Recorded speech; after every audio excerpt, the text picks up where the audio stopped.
শেরপুরে আসতে পারে মানুষ, শেরপুরে আসলেই মানুষ বুঝতে পারে যে আমরা একটা সম্প্রীতির মধ্যে, সম্প্রীতির মেলবন্ধনের মধ্যে আমরা সবসময় থাকি, এটা বারবার সেটা প্রমাণিত হয়েছে। আজকে দেখেন আমাদের অতিরিক্ত ডিএসডি মহোদয় আসছেন, আমি তো দেখতেছি যে এত পিসফুল, এত সুন্দর মনোরম পরিবেশ। আমার তো মনে হয় যে কোনো দুর্গোৎসবে হয় কি না সন্দেহ আছে, কিন্তু বাংলাদেশের মধ্যে শেরপুরে এটি হয়। কারণ আমরা যে সম্প্রীতির যে দৃষ্টান্ত স্থাপন করেছি যুগ যুগ ধরে, যেটি এখনো চলমান আছে, এবং এই সম্প্রীতি আমাদের আর যতদিন বেঁচে থাকবে ততদিন থাকবে বলে আমরা বিশ্বাস করি। সে কারণে আজকে আমাদের মধ্যে কোনো ভেদাভেদ নাই, আমাদের মধ্যে কোনো হিংসা নেই, কোনো বিদ্বেষ নেই, আমরা একে অপরের সম্পর্ক।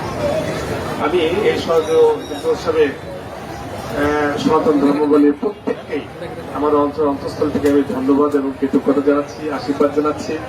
মহান সৃষ্টিকর্তার দরবারে আমি খাস করে তার কাছে প্রার্থনা করছি যে এই দিনকে উপলক্ষ করে, এই দিনকে জড়িয়ে করে সবার জীবনে সুখ সমৃদ্ধি সৃষ্টিকর্তা দিয়ে দেন, এবং সবার পরিবারের যেন শান্তিমতো থাকে, ভালো থাকে, সবাই যেন অসুখ মুক্ত থাকে, সবাই যেন স্বাস্থ্য নিয়ে যেন